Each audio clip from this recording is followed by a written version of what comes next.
Boa tarde a todos. Mais uma vez estamos aqui compartilhando essa tarde com todos vocês. E nossa, já tem 22 pessoas aqui.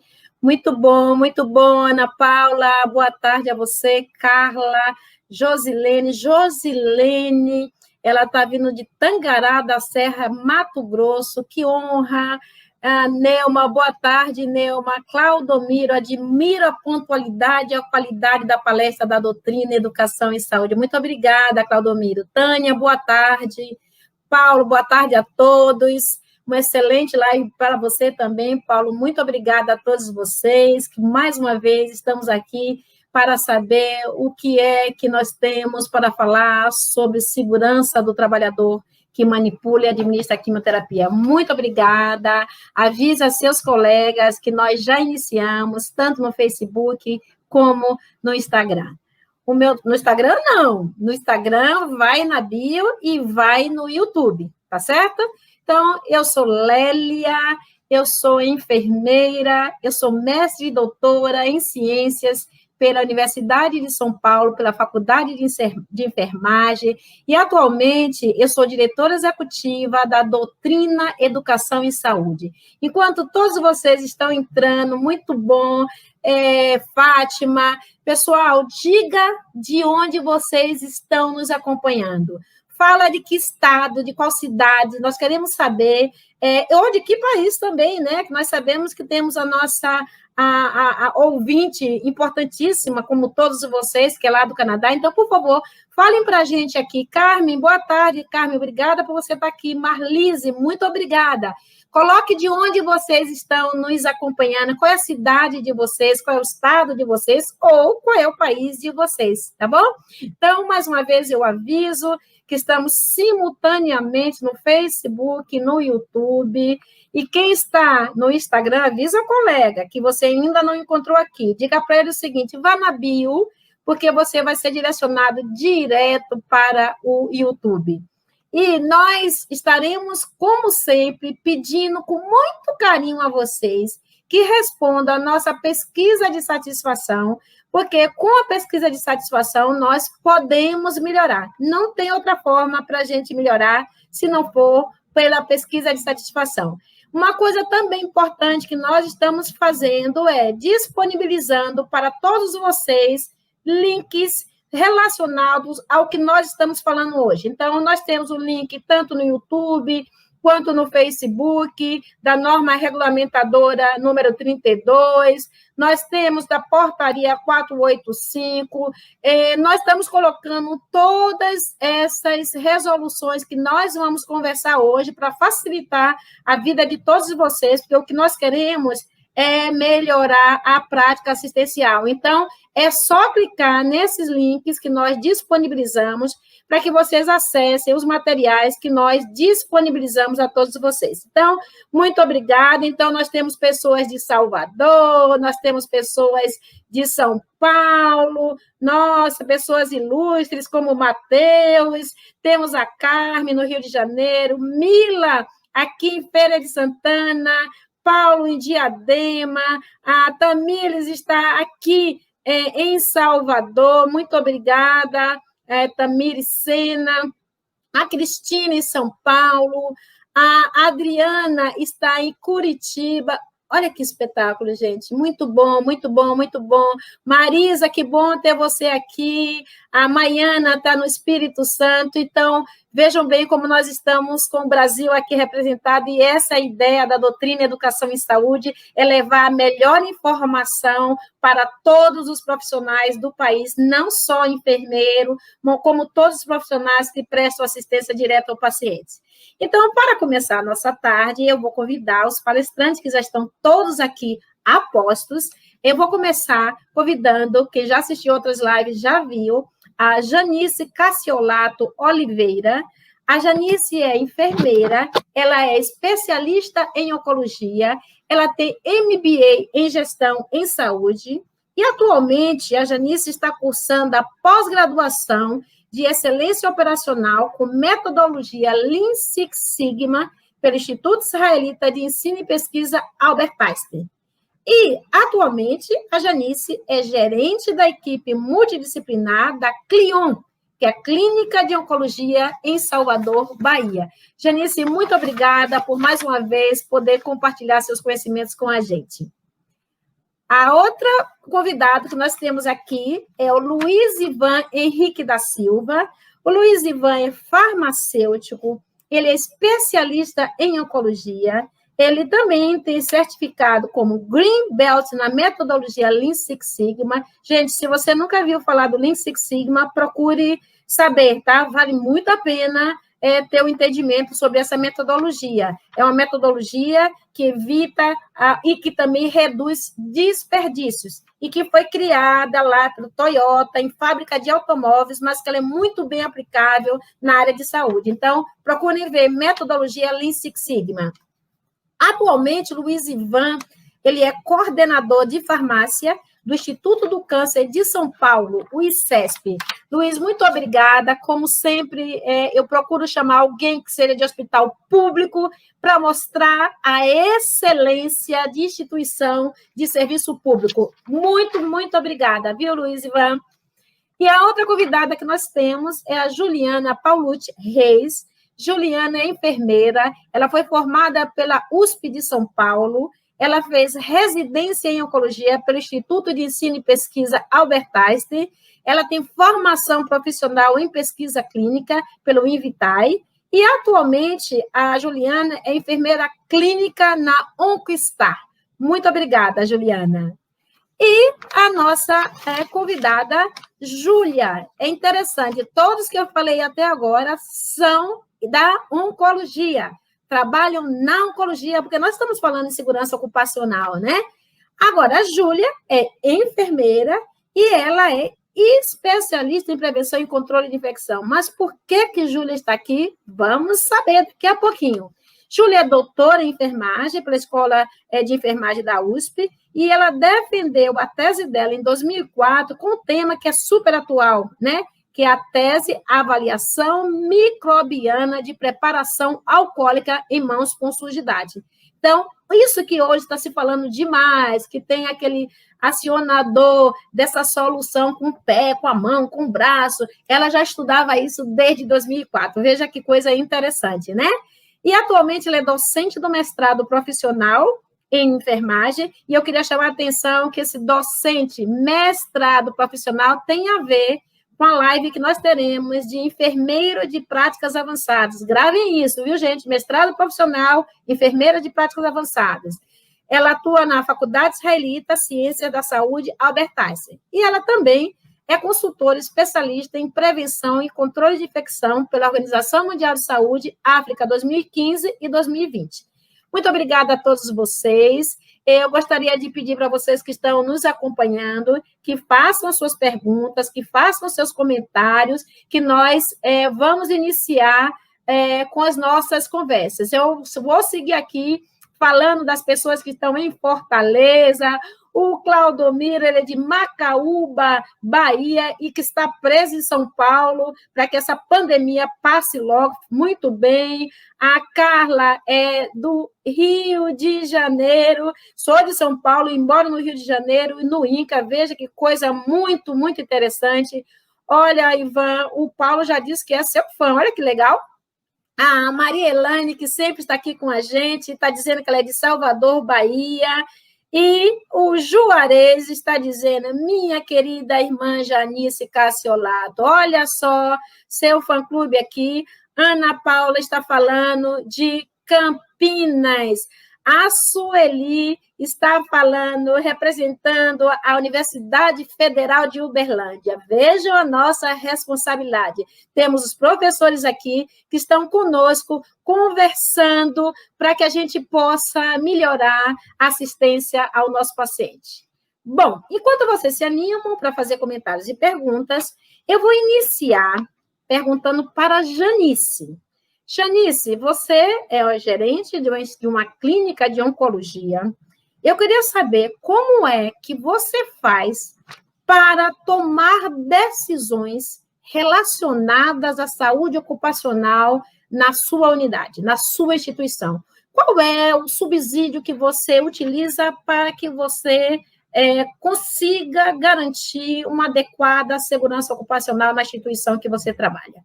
Pode desligar seu microfone, por favor, responda para a gente, Janice. Olá, boa tarde. Gostaria de agradecer o convite de novo, Lélia. Dizer que essas lives têm um propósito muito importante, que é levar a melhor prática de forma gratuita, né, para todos que têm interesse no assunto. Parabéns para toda a equipe da Doutrina, que eu sei que estão aí trabalhando para que essa missão seja cumprida. E agradecer o convite para discutir sobre esse assunto tão polêmico e super importante, né, na prática das equipes que manipulam e administram quimioterápicos, que é a segurança ocupacional, né. Falar, né, pensar quais são esses equipamentos adequados para a administração. Toda vez que vou para congresso, nos grupos de WhatsApp, né, que a gente tem aí dos enfermeiros de oncologia do Brasil, a dúvida sempre aparece, ela é super frequente, né? Uso avental, qual é o tipo do avental? Eu uso um par de luvas, eu uso duplas luvas, né, em cada mão. Uso a máscara, qual máscara? Não uso máscara, então, assim, é bastante polêmico. Na minha prática, a gente precisa se basear no que a gente tem de recomendações nacionais, nas normas que a gente tem no Brasil, mas ficar só nela é bastante complicado, porque existem várias lacunas, e eu vou falar um pouquinho dessas lacunas aqui. Então, para complementar e a gente garantir que o profissional tenha segurança no seu trabalho, a gente precisa buscar fora, né? O Brasil ainda ele não consegue trazer todas as informações que a gente precisa para que eu garanta segurança na prática dos profissionais que trabalham com quimioterapia. Então, eu vou falar um pouco da NR32, a norma regulamentadora de segurança e saúde no trabalho em serviços de saúde. Ela é uma publicação de 2005 e a última atualização dela foi o ano passado, em 2019. E ela traz informações, mas poucas informações, e ela deixa bastante lacunas, né? E eu vou ter o prazer de dividir essa discussão com esse time de profissionais que estão aqui, né? E, objetivamente, a gente chegar a um consenso da melhor prática, tendo o contraponto dessa enfermeira que eu admiro pra caramba, que é a Júlia, né? Pra gente falar agora o que a gente faz nessa era Covid. Antes de falar da NR32, eu gostaria de fazer umas perguntas para quem está assistindo a gente. Então, eu vou compartilhar com vocês aqui a minha tela.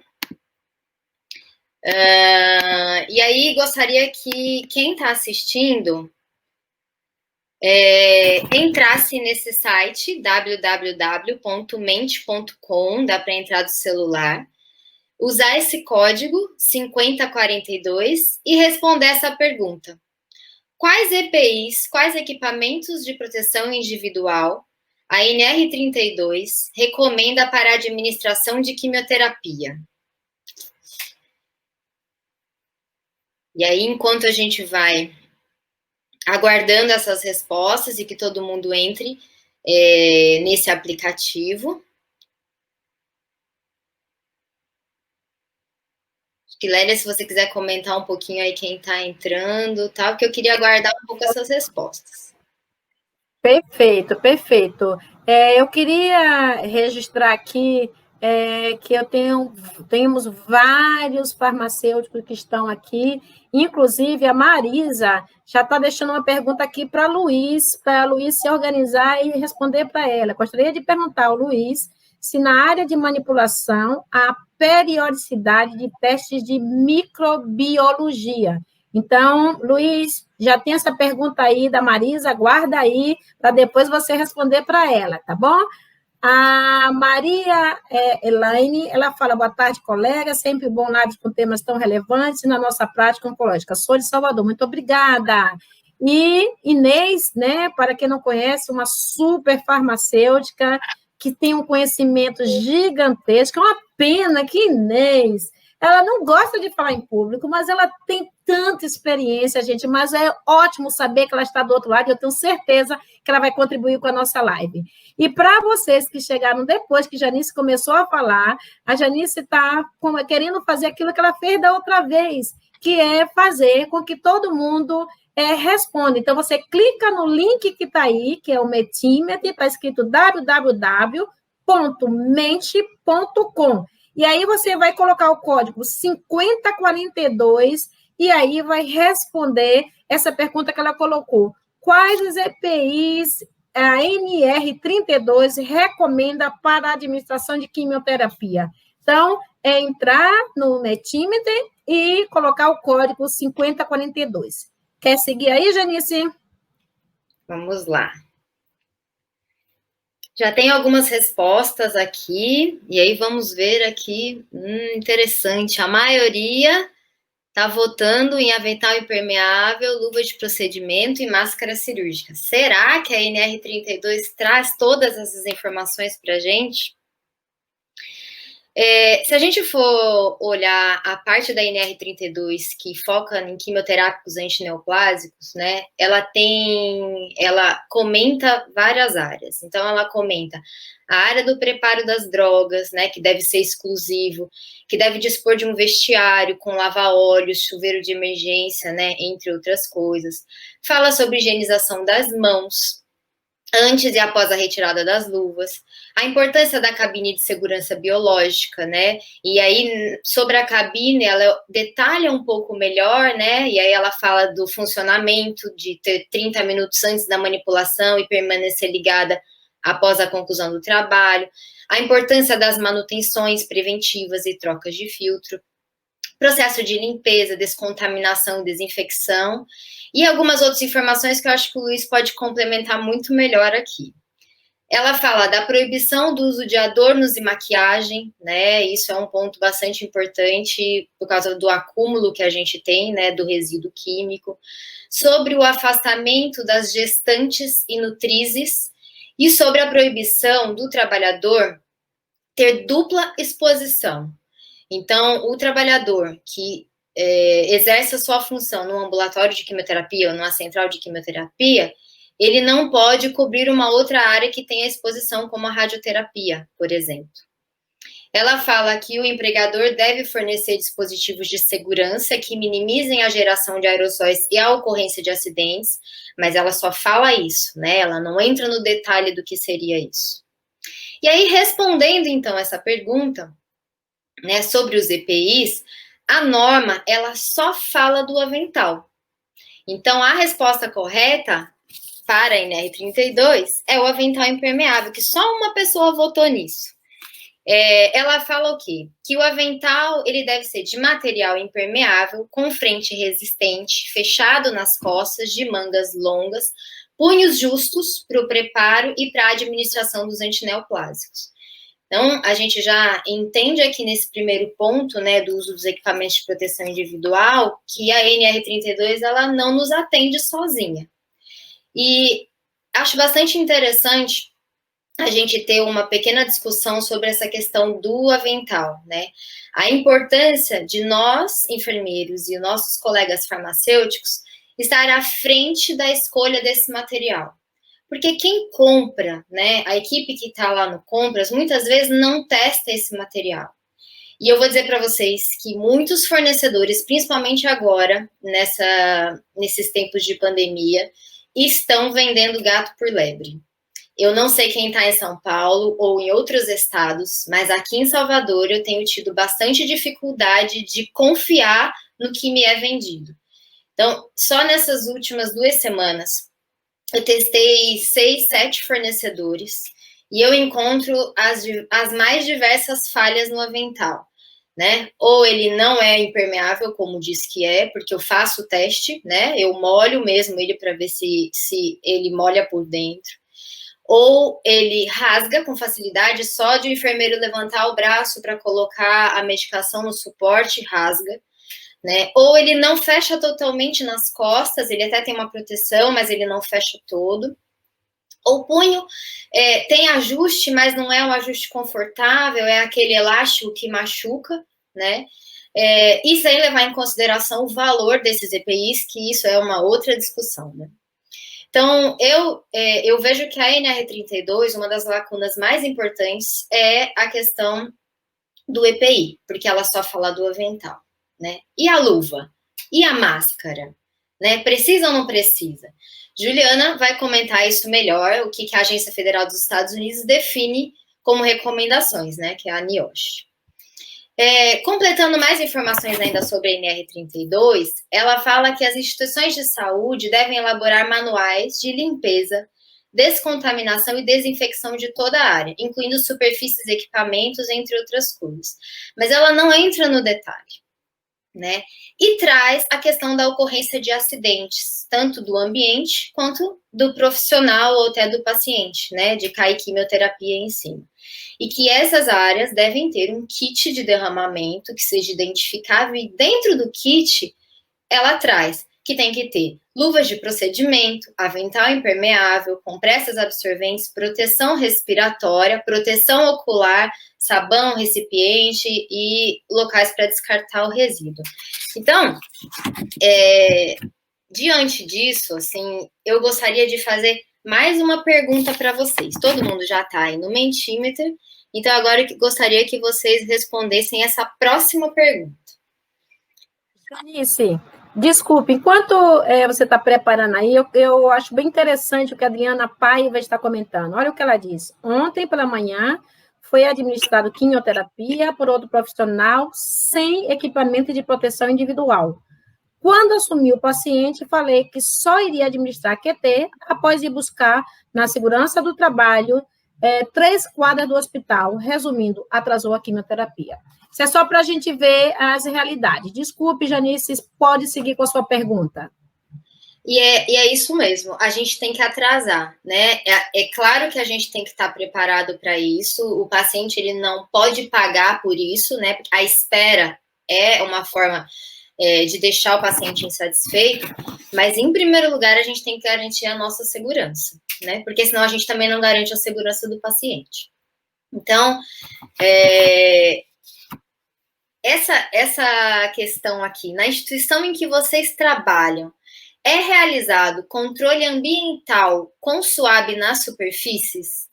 Gostaria muito de saber qual é a resposta de vocês. Estou curiosíssima, porque eu acho que eu já sei a resposta, né? E vai ser bastante interessante. Oi? Vai ser bastante interessante a gente discutir sobre isso.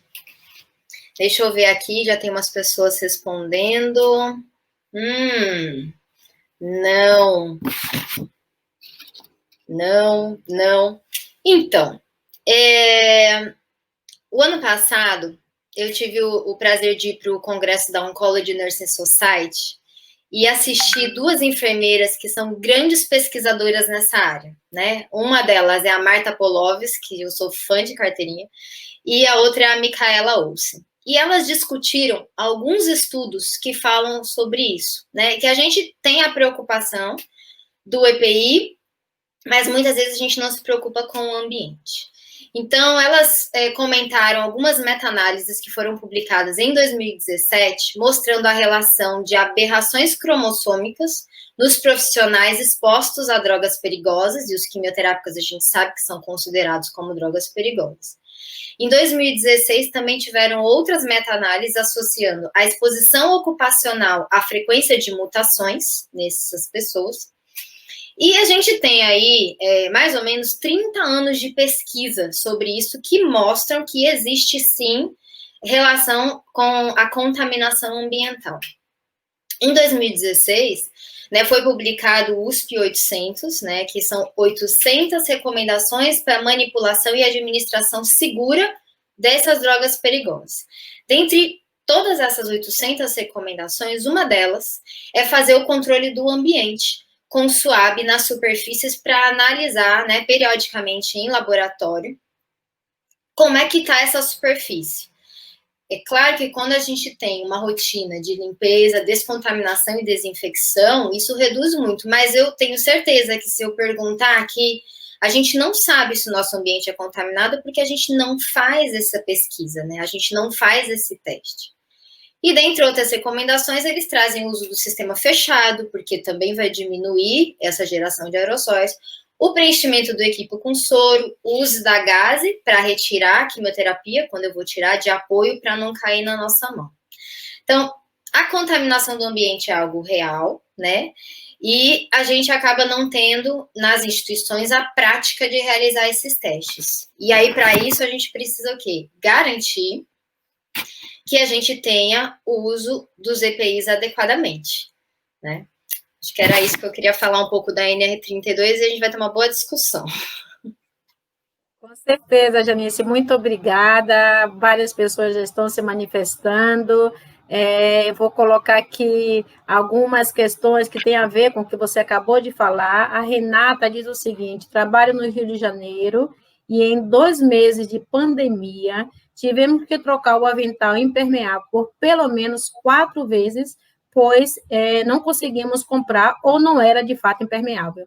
Esse momento que nós estamos vivendo agora, a Janice falou muito bem, carece de uma atenção especial, sob pena da gente não utilizar aquele equipamento que, de fato, diz que é para fazer aquilo de proteção, né? A Marisa, ela chama o seguinte: gostaria de fazer uma colocação em relação ao NR32, pois fala-se do kit de derramamento e há os EPIs em detalhe. A gente vai deixar isso aqui lá para frente, porque é uma coisa fundamental, kit derramamento.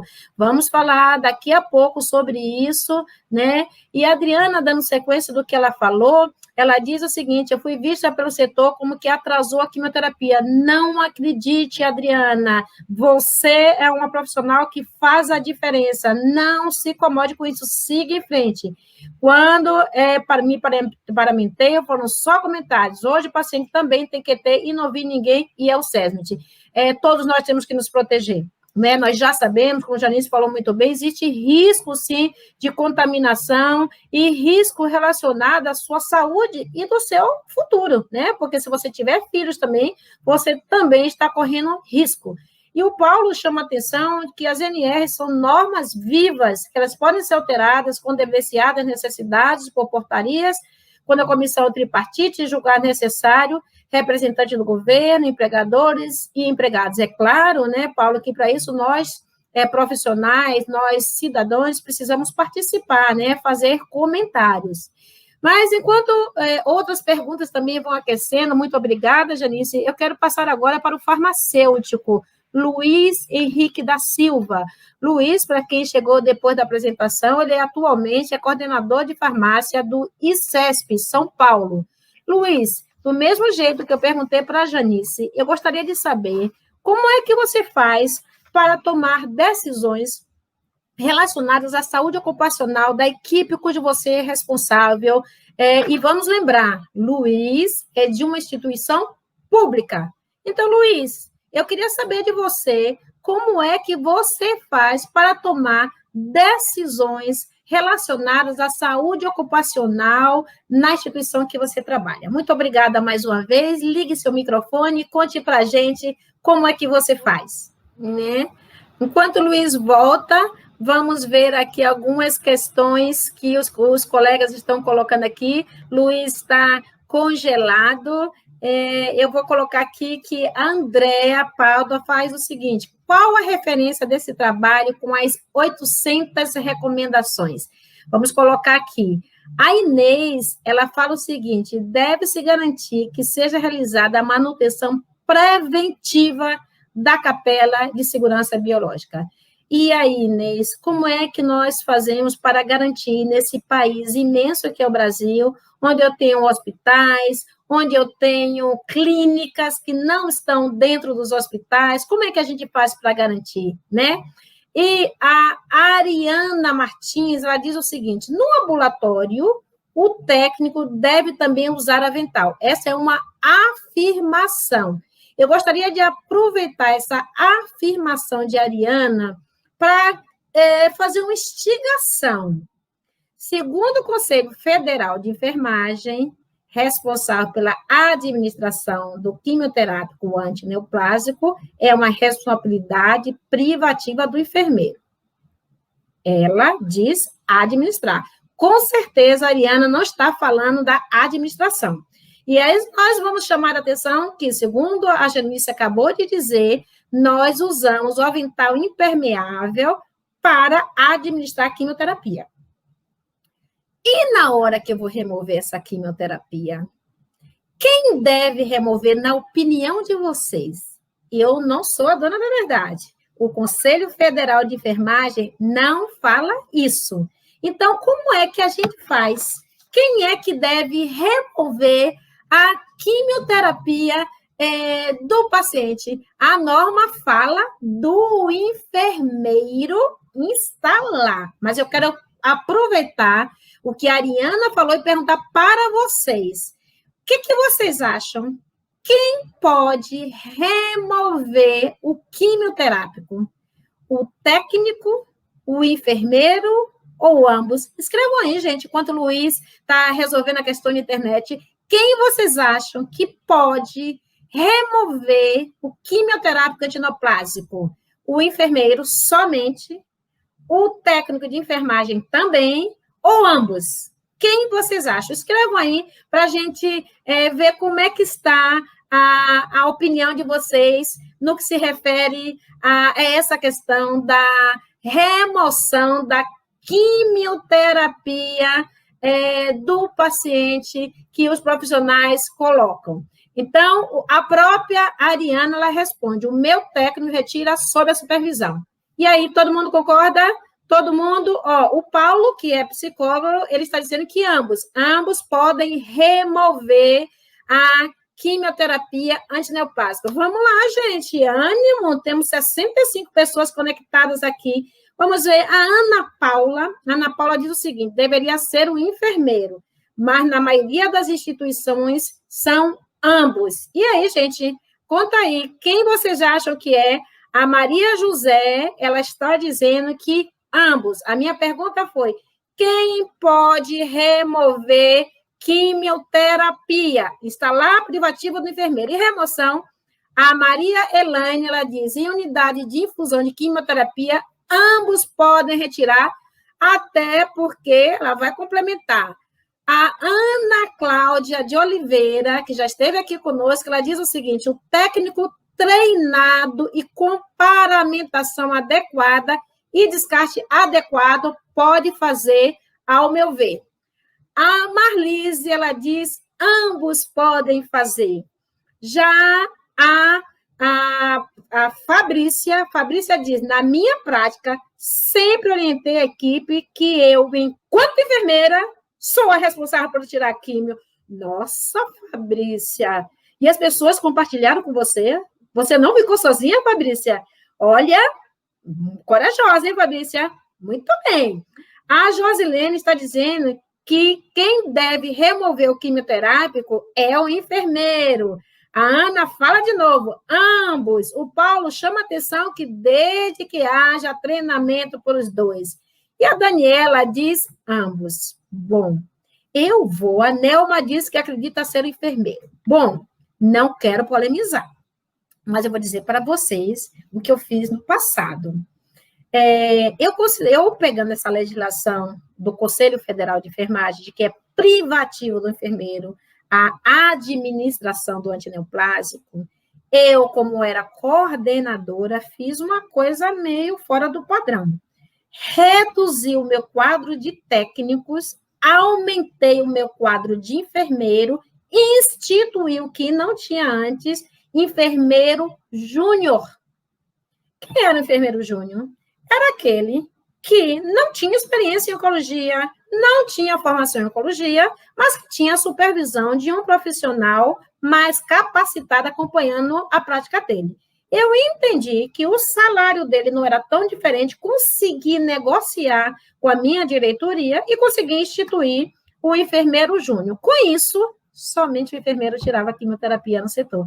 O técnico nos ajudava e muito em várias questões, especialmente posicionar acesso, verificar sinais vitais, acompanhar, porque a gente entendia que no momento da remoção do antineoplásico, nós percebíamos que era um momento de conexão com o enfermeiro, porque o paciente vinha com um monte de perguntas. E a gente percebia que quando o técnico removia, ele terminava chamando o enfermeiro. Então, a gente ocupava 2 profissionais no mesmo momento. Então, o que eu fiz? Diminuí o número de técnicos, aumentei o número de enfermeiros, e aí instituir, né, que o enfermeiro era aquele também responsável pela remoção. Mas eu entendo, eu sei que as realidades brasileiras diferem muito, eu entendo a importância de todos estarem preparados e sempre em treinamentos. Mas, enquanto nós estávamos conversando, esperando, olha, temos mais informações aqui interessantes, eu já ia passar para o próximo, seria enfermeiro, desde que capacitado, o técnico pode retirar, na opinião do Claudomiro. E a Cristina diz o seguinte, tem um trabalho que foi publicado no Lancet em 79, que mostra a presença de químio na urina de enfermeiros e acompanhantes similar ao paciente. É fato, né?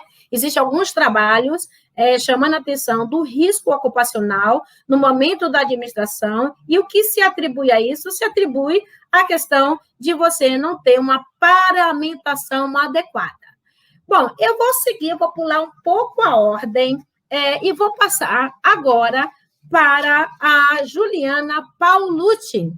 Juliana, ela tem a prática clínica dela assistencial, mas eu gostaria de saber o seguinte, a Janice já deu um adendo, ela já falou, a NR32 não é suficiente para atender o que há de necessário para proteger a saúde do trabalhador. Juliana, você acha que a legislação que nós temos disponível no Brasil são suficientes para que a gente resguarde a segurança do trabalhador?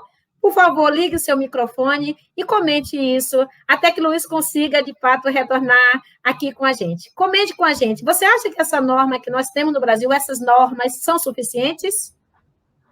Boa tarde, obrigada, Lélia, pela oportunidade de estar aqui discutindo com profissionais tão exemplares na prática e produzindo mais tempo.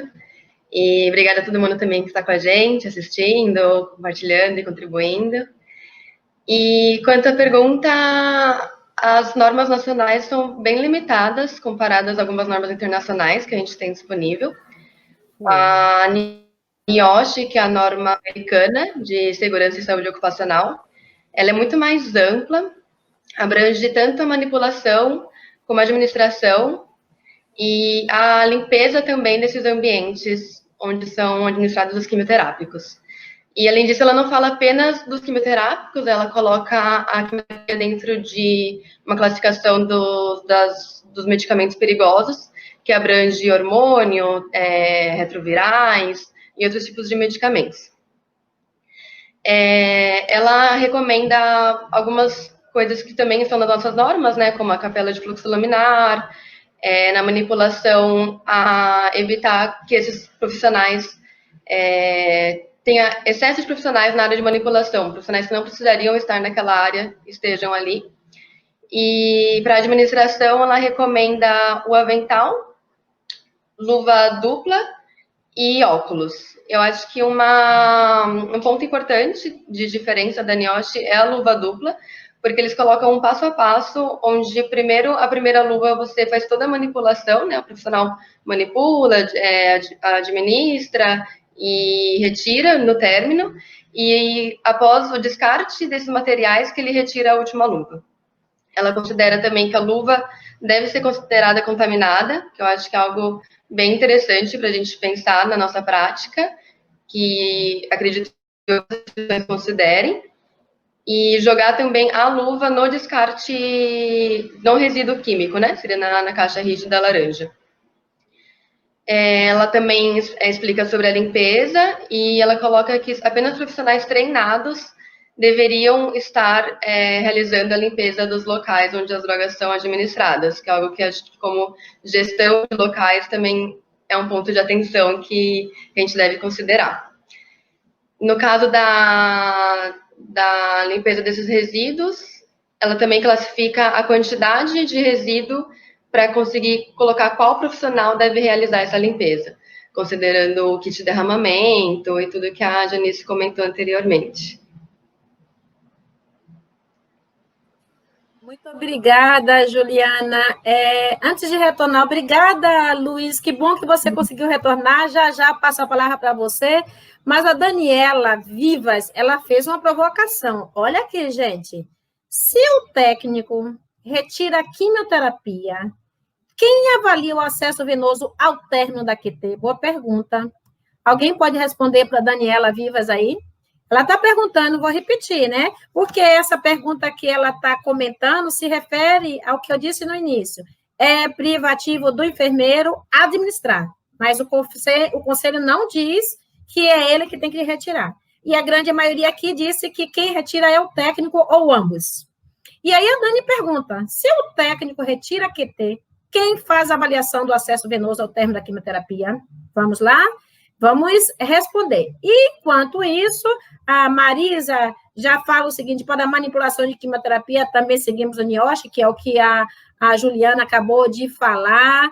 A Carolina, ela fala o seguinte, há também risco ocupacional devido ao manuseio de fluidos corporais, paciente em tratamento antineoplásico, muitas instituições não possuem protocolo para um manuseio seguro, e cabe a gente, claro, forçar isso. Olha, o seu fã-clube aqui, Juliana. Isabel Castro dizendo, super nurse, a Juliana. Então, é muito importante que vocês estão colocando aqui para a gente, para que a gente possa seguir com essas questões que já estão aí. O Claudomiro chamando a turminha dele. Inês está chamando a atenção aqui, sim, outros medicamentos citotóxicos. A Maria José está falando aqui, muito bem, linda, está gostando, que bom que você está gostando. Quem entrou depois, por favor, também coloque de onde vocês estão nos assistindo. A Maria Elane diz, instalar e desinstalar quimioterápico, qual o risco maior de exposição? Tem risco, então? Tem risco, né? Essa pergunta eu vou deixar aí para vocês depois. A Fabíola está falando Rio Grande do Norte, que maravilha. A Ana Cláudia está comentando, assim, a bolsa, ao ser liberada da farmácia, importante ter um invólucro livre de contaminação, pois a bag pode ter resíduo advindo da manipulação. Perfeito, Ana. Isso o Luiz, com certeza, vai comentar com a gente essa questão, né?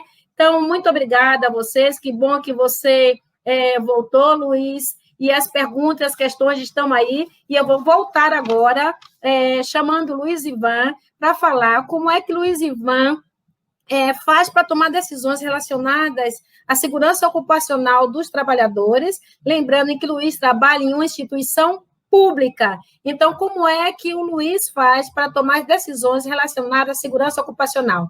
Luiz, muito obrigada. Que bom que você voltou, porque fazer ao vivo é isso mesmo, né? A internet cai, mas a gente volta. Vamos lá, Luiz. Muito obrigada. Olá, obrigado a todos. Não sei, acredito que eu caí bem no começo, né, Lélia? Nem caí, nem reparei aqui. Tive um problema técnico. Agradeço a todos aí, ao Paulo, ao elogio, né? Hoje, assim, em termos de Brasil, né, a gente tem a RDC 220 de 2004, que ela é a principal para o serviço de terapia antineoplásica, que ela vai abranger todos os aspectos aí, tanto da enfermagem na parte de administração e da farmácia na parte do preparo, né? Primeiramente, então, a gente tem que seguir as diretrizes, assim, apesar de ela, né, é uma legislação que tem aí 16 anos, existem algumas lacunas, porém ela é importante para a nossa prática. Eu vejo alguns pontos importantes, como, por exemplo, a questão de infraestrutura, organograma de equipe, descrição de atividade e função, né, toda a atividade dentro de um serviço de terapia antineoplásica tem que estar bem descrita, né, detalhada, cada atividade, seja do enfermeiro, do técnico de enfermagem, do farmacêutico, do técnico, né, da equipe que faz o transporte da quimioterapia. Então, eu vejo que é um ponto fundamental também. a parte da capacitação e treinamento, né, eu vejo que é um ponto aí de... acaba sendo a prevenção, né, você entender o que você está fazendo, né, você fazer uma reciclagem desse processo. Isso a 220 preconiza, né, que todos os colaboradores que atuam na área eles estejam capacitados e treinados para atuar. Isso é um ponto importante. E a lacuna mais, assim, que a gente enxerga dentro do processo, principalmente do preparo da quimioterapia, é a ausência da máscara na RDC 220. Essa é uma lacuna, a principal, né, que é um EPI importante, né, as recomendações internacionais na IOSH, principalmente, a gente tem o primeiro consenso da SOBRAFO de 2014, né, a SOBRAFO é a Sociedade Brasileira de Farmacêuticos em Oncologia, ela foi feita esse primeiro consenso em 2014, a sociedade, apesar de ser uma sociedade fechada, esse consenso é aberto, né, e disponível para todos os profissionais, né, é gratuito. Ele norteia muito a prática do farmacêutico no processo de preparo, né, e lá, além da avental, né, de baixa permeabilidade, de manga longa, punhos com elástico, frente fechada, ele preconiza também a máscara, né, que é a PFF2, carvão ativo, e a luva tipo cirúrgica, látex, né, estéreo de punho longo e sem pó, né? Então é um consenso bem importante, né, e que acaba complementando a nossa prática, junto com as recomendações da NIOSH que a Juliana acabou já falando. Eu não vi tudo, mas acredito que ela abordou. A gente segue, né, essas recomendações. A RDC 220 também ela preconiza que a gente monitore os pontos críticos do processo de preparo, isso é fundamental, né? Que a gente incentive a notificação tanto dos materiais, dos produtos que a gente utiliza, e notifique também os processos, né? Se você visualiza algo que está fora do preconizado, você tem que notificar o gestor, e você, como gestor, tem que tomar as ações de melhoria. Então, eu vejo que esses pontos são fundamentais para se manter um processo seguro. Então, acredito que isso, assim, a gente poderia estar discutindo aqui um tempão, mas, né, vamos nos ater aí ao tempo e a gente responde as perguntas, surgindo as dúvidas, eu vou estar complementando a todos. Ok? Muito obrigada, Luiz. A Julie, ela quer falar. E até mesmo antes de Júlia falar, eu já vou jogar essa pergunta aí de Inês. Você não vê a necessidade de máscara na administração de quimioterapia antineoplásica? Luiz acabou de falar manipulação dentro da farmácia. E ela está fazendo essa pergunta. Juliana, por favor, faça o comentário que você gostaria, e depois eu quero voltar para a Janice, e você também pode fazer o comentário em cima dessa pergunta de Inês. Por favor. Ligue seu microfone aí. Eu ia responder a pergunta da Maria Laise, que perguntou se o risco maior de exposição seria na instalação ou no momento de desinstalar.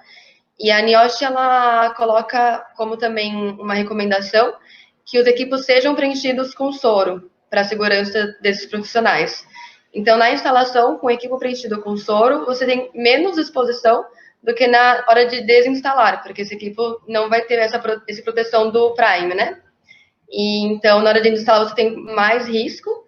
Por isso que também, no descarte, eles pedem que seja tampado para poder descartar. É uma recomendação que eles colocam, mas que, para nossa realidade, em muitas situações, fica um pouco complicado a questão da tampa, né? A tampa apropriada para utilizar. Sobre a máscara, a pergunta da Inês Gato, nenhuma das recomendações mencionam a máscara, e o que eu acho que é muito importante a gente pensar é que a máscara seria para uma prevenção de gotícula, mas o tecido não vai proteger se acontecesse uma contaminação com líquido diretamente nessa região da face. E qual também a probabilidade de acontecer que uma gotícula se direcione à região da face do colaborador na hora que ele está retirando essa quimioterapia. Eu acho que são 2 pontos importantes para a gente considerar. Muito obrigada, Juliana. E até complementando, existem o que nós chamamos de hierarquia de controle, que é você reter aquela substância de risco em uma área para que reduza esse risco de contaminação. E o Luiz acabou de dizer que ele usa a cabine de fluxo laminar, é uma hierarquia de controle, né? Não é um equipamento de proteção individual, mas é coletivo, mas ele é uma hierarquia.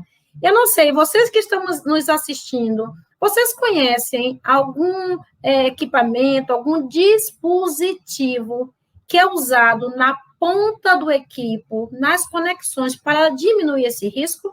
Me respondam aí, vocês que estão nos assistindo, existe algum dispositivo, porque a Juliana já falou de equipo previamente preenchido com uma solução não quimioterápica, mas existe algum dispositivo? Enquanto vocês estão pensando aí responder, Janice, você poderia comentar essa questão de uso de máscara, porque eu tenho duas perguntas, mas depois que vocês desgastarem bastante essa questão, eu vou falar para a Júlia, que já está ali se mexendo, porque quando fala em máscara, controle de infecção já se manifesta, né? Mas, por enquanto, nós estamos falando de quimioterapia e vamos sonhar que não tem pandemia. Vamos sonhar que estamos instalando quimioterapia em um momento que não tem pandemia. Vamos sonhar. Fala para a gente, Janice, como é, na sua instituição, você é uma gerente, os enfermeiros que administram quimioterapia usam ou não máscara? Essa pergunta também, gente, tem a ver com um dos posts que eu coloquei essa semana, de um videozinho com máscaras cor-de-rosa. Eu queria provocar mesmo, botei máscara cor-de-rosa, então... Falem aí, Janice, na sua prática, usa máscara cor-de-rosa, não usa? Como que é na administração da quimioterapia?